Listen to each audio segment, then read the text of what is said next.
Have you ever wondered what it's like to revisit one of your favorite video games that you would play as a little kid on your primary school's potato PC? Well, that's exactly what I did. In this video, I'll be revisiting Age of War 2, a memorable Flash game that was very popular when it was released in 2011. If you love this game as much as I do, keep watching this video and show this to any other Flash game enjoyers. And if you don't know this game, too bad, because I'm showing you this game anyways. Strap in gamers, because this is where the nostalgia starts. And we are in the game. Alright, so the purpose of this game is pretty simple, to summon different types of troops to take down enemy base. The game evolves into different eras as time goes on, with the troops getting stronger each time. So we've got 3 different types of troops right now, and a 4th which I need money for. Alright, our enemy has decided to use Rain of Fire, which just rains fireballs from the sky. This evolves into different things every single time we evolve, and it basically just one-shots everything. There's also a massive cooldown.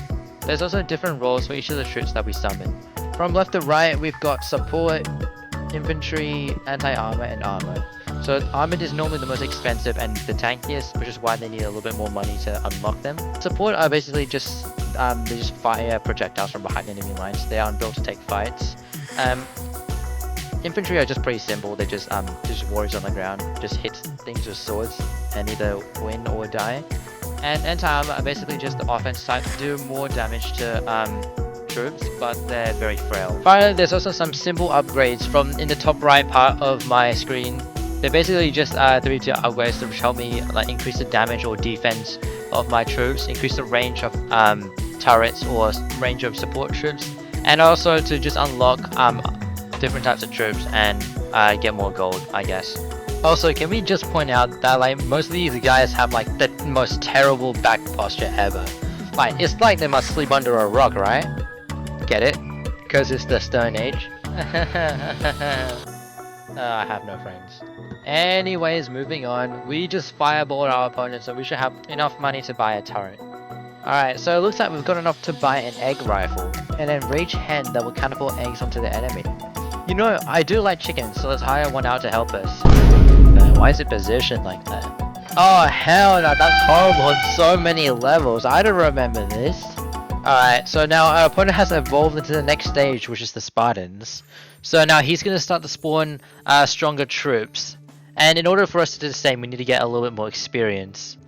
And guys, be sure to like and subscribe to this video to help me reach my goal of being a better YouTuber. It would really help me if you could share this video with anyone you know that used to play this game. This will help me and my channel so much, and I greatly appreciate it. Okay, we have finally evolved to the Spartan Age as well. So now we've got new types of troops, which are basically still have the same roles, but they're stronger. Unfortunately, these aren't really as unique from each other compared to the Stone Age. Like, kind of just all look the same, but they're whole different weapons. But hey, at least the background looks pretty cool. I mean, the battle is still kind of a standstill. Like, we haven't really done any damage to the opponent's base. Our guys are just not strong enough. I think only we'll start to like actually start to do damage once we get to the later eras or the later stages in the game. And speaking of different eras, our opponent has advanced to the Egyptian Age. Not really too sure why Egyptian is after Spartans. I'm pretty sure from what I learned in history, Spartans is actually after Egyptians, but I digress. It didn't really matter too much anyway. We just used the Red Thunder. Stronger or not, they still bleed, so we'll decide to just kill them all. Now we're gonna upgrade our turret tower and place a guard down there to watch our chicken as well. Alright, so we just evolved again. Now we got some really good looking designs from these characters. So we got this Anubis warrior. We got a priest with a terrible back posture again, but he shoots fireballs, which is pretty cool. We've also replaced our egg rifle, and instead of a chicken we have a big bird that shoots out fireballs, which are really cool.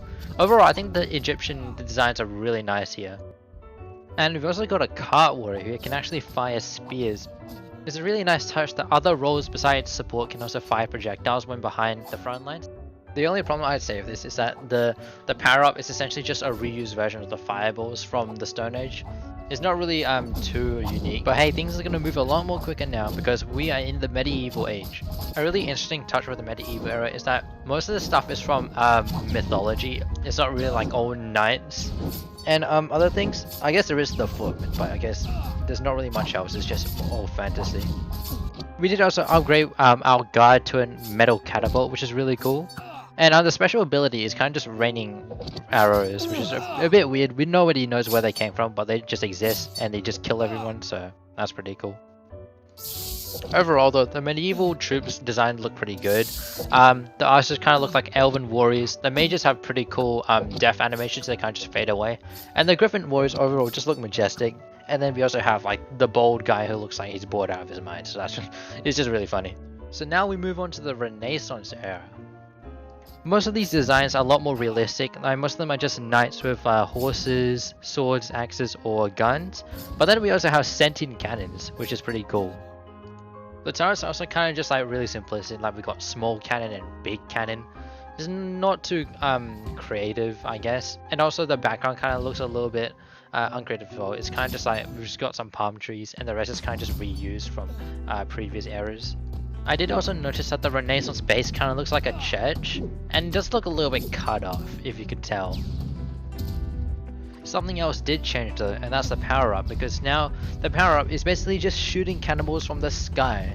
It's also called Unhappy King, so it kind of gives you a little bit of context on where they actually come from, which is a pretty nice touch. And that's basically it from the Renaissance era. There wasn't really much else that was interesting. But now we're back to the present and we're into the modern age. So this is basically kind of just like regular modern-esque type of weaponry. The most interesting part about this era is that all these guys have ranged attacks, which means they can all shoot from behind the front lines, as well as the power-up, which is an airstrike. For some reason, this special attack didn't actually one-shot my troops, which is a little bit interesting, but hey, I'm not complaining. We've also got turrets that basically turn from cannons to rocket launchers, which is also pretty nice. And of course we got tanks, which is like pretty cool. I mean, who can argue with having a tank on the battlefield? And finally, we've made it into the futuristic era. Basically, this is the very last stage, and you can't evolve any further from here. Basically, everything turns into aliens or robots, because what kind of future will we even have without aliens or robots? Well, I mean, these guys still technically are considered to be humans, but they're basically robots anyway. They look so nonchalant. There's also a fifth type of troop known as the God's Wrath, which is essentially a special troop that is extremely overpowered and costs a fortune to unlock and send it onto the battlefield. I also did forget to mention that this game also came with a really interesting soundtrack.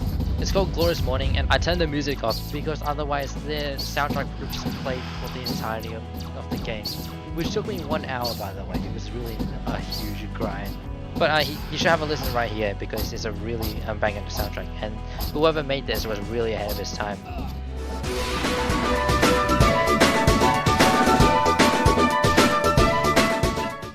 Anyways, back on with the game. We do actually have a power up, which is a massive death ray that just absolutely destroys everything from left to right.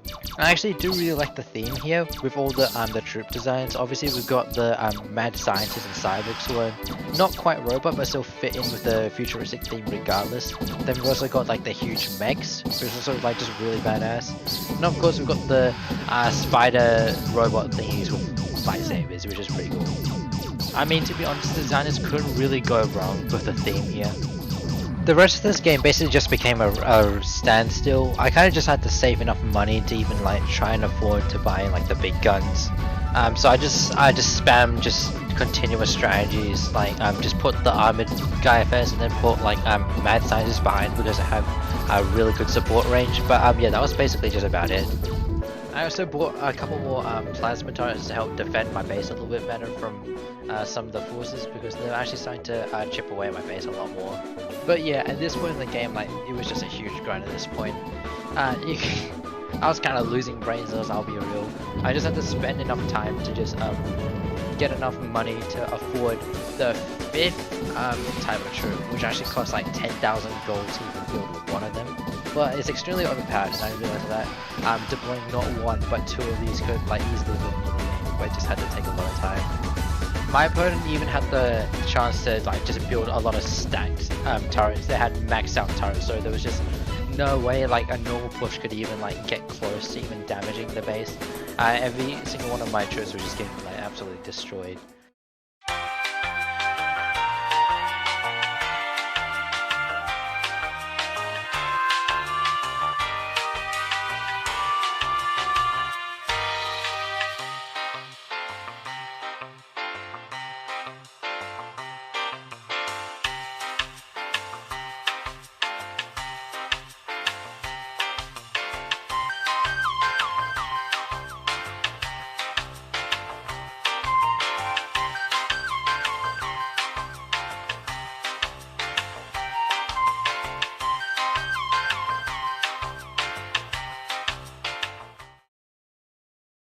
Oh my god, that took so long. But we finally got enough money to spawn 2 of these big titans down.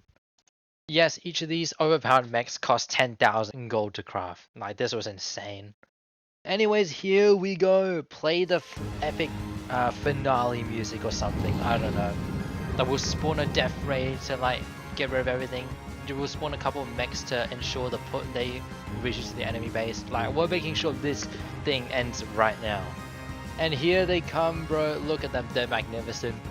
We got like Titan 1 and Titan 2. Oh my god, they're strolling down the battlefield. We're making sure they're making the end. They've got an incredible death ray that one-shots absolutely everything. Alright, we've just reached the enemy base, so now that their turrets are like firing at us full blast. I wanna like pause this and make sure to display the damage done by these guys. Like, this has to be insane damage. Oh my god, it's a one shot. They do like 600 damage per blast. Oh my god, wait, the enemy base is so cooked. Come on, we have to finish this. We have to make it count. We'll just go back quickly and just finish off building my turrets just for the sake of doing it. Oh man, we lost Titan 1. Oh well, we still got another one. Oh yeah, he's doing so much damage. Oh my god. Yes! Oh, we finally finished. Oh my god, that took me an hour. Oh my god, I'm finally free. And well, that's where my story comes to end. Thank you guys so much for watching and staying until the very end. Be sure to leave a like, subscribe, and comment below on what was your favorite part of the video. I'll see you guys next time.